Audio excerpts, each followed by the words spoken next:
ভারতবর্ষের ৭৬তম প্রজাতন্ত্র দিবস স্মরণীয় হয়ে রইল বাংলার ঢাকিদের কাছে।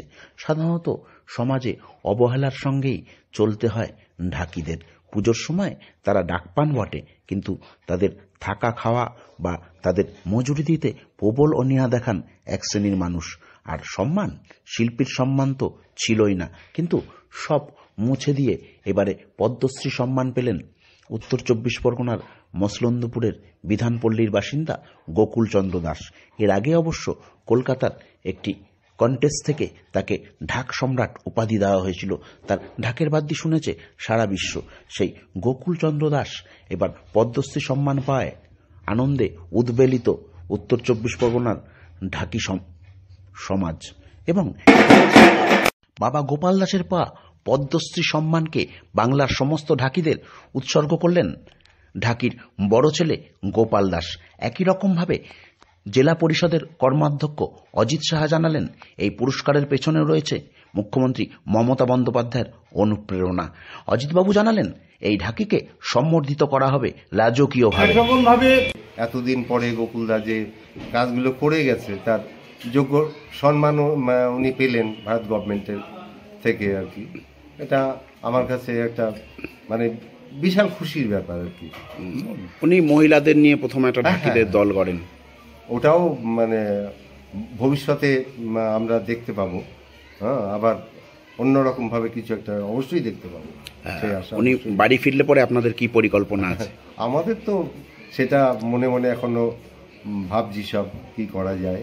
অবশ্যই একটা খুশির অনুষ্ঠান তো কিছু না কিছু অবশ্যই হবে, এটা আর বলার অপেক্ষাই রাখে না। মানে সব মিলিয়ে এতদিন পরে একটা স্বীকৃতি পেলেন, কতটা আনন্দ হচ্ছে বলে বোঝানো যাবে না। এটা সম্পূর্ণ অনুভূতির ব্যাপার। হ্যাঁ, আমি ওই যেটা বললাম যে জানবার সঙ্গে সঙ্গে পুরোটাও পড়িনি। হ্যাঁ, চলে এসেছেন বাড়িতে। হ্যাঁ, সঙ্গে সঙ্গে চলে এলাম। এরপরে এই যে ঢাক, এটা কি একটা স্বীকৃতি পেল? ঢাক স্বীকৃতি পেল কেন্দ্রীয় সরকার এবং রাজ্য সরকার আমাদের অনেক, তাদের প্রতি আমাদের শ্রদ্ধা, ভালোবাসা এবং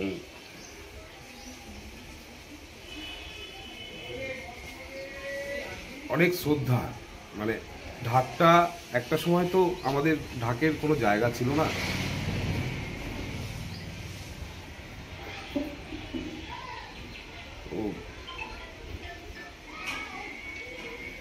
ঢাক একটা সময় আমাদের শুধু পুজো পার্বণেই আমরা জানতাম যে ঢাক বাজবে, কিন্তু আজকে বাংলার অনেক যন্ত্র, যেমন তবলা, সানাই, এরকম অনেক যন্ত্র অনেক বড় বড় জায়গাতে অনুষ্ঠানে অংশগ্রহণ করছে, বাজছে, সবাই শুনছে। তো আমাদের ইচ্ছা যে ঢাকটাকে ওইভাবে যদি আমি ঢাকের কচ্ছপের সাথে আমি ঢাক বাজিয়েছি, ভাই ঢোল বাজিয়েছে, বাংলা ঢোল।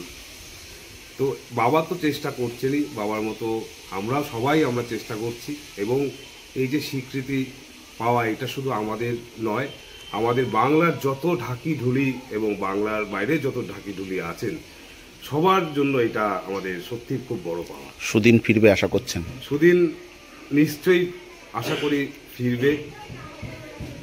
আপনার নাম আর পরিচয়? আমার নাম গোপাল দাস, আমি গোকুল দাসের বড় ছেলে। এই লাইনেই আছেন? আমি এই লাইনে। কিভাবে সেলিব্রেশন হবে বাবা ফিরলে? বাবা ফিরলে ইচ্ছা আছে একটু বাবাকে সেইভাবে ঢাক দিয়েই বরণ করব। মহিলা ঢাকিদের মাধ্যমে এবং পুরুষ ঢাকিদের ঢাক দিয়েই আমি বরণ করে বাড়িতে নিয়ে আসবো।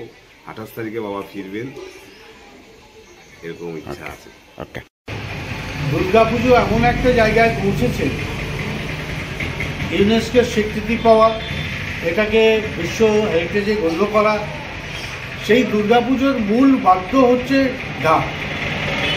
দুর্গাপুজোর বোধন থেকে বিসর্জন পর্যন্ত যা কিছু বাজনা ঢাকের মাধ্যমে আছে, সেই বোধনের বাজনা একরকম, পুজো যখন চলে তার সময়কার বাজনা একরকম, বিসর্জনের বাজনা একরকম, সে সবটাই ঢাকের ওপর নির্ভর করে।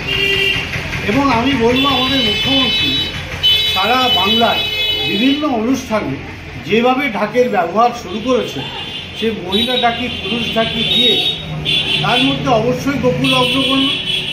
গোকুলকে আগেই আমরা শুনেছি ঢাকি সম্রাট, এই রাজ্য থেকে তাকে সেটা বলা হয়েছে, দেওয়া হয়েছে। আজকে গোকুল শুধু নয়, গোকুলের পরিবারে অনেকেই আছে যারা যথেষ্ট গুণী। গোকুলের বাবাও ছিল অত্যন্ত ভালো একজন ঢাকি। দুর্গাপুজোর যদি স্বীকৃতি হয়, তাহলে দুর্গাপুজোর মূল বাদ্য যেটা ঢাক, তার যিনি শ্রেষ্ঠ, তাকে পদ্মশ্রী দেওয়াটা আমি মনে করি অত্যন্ত সঠিক সিদ্ধান্ত হয়েছে।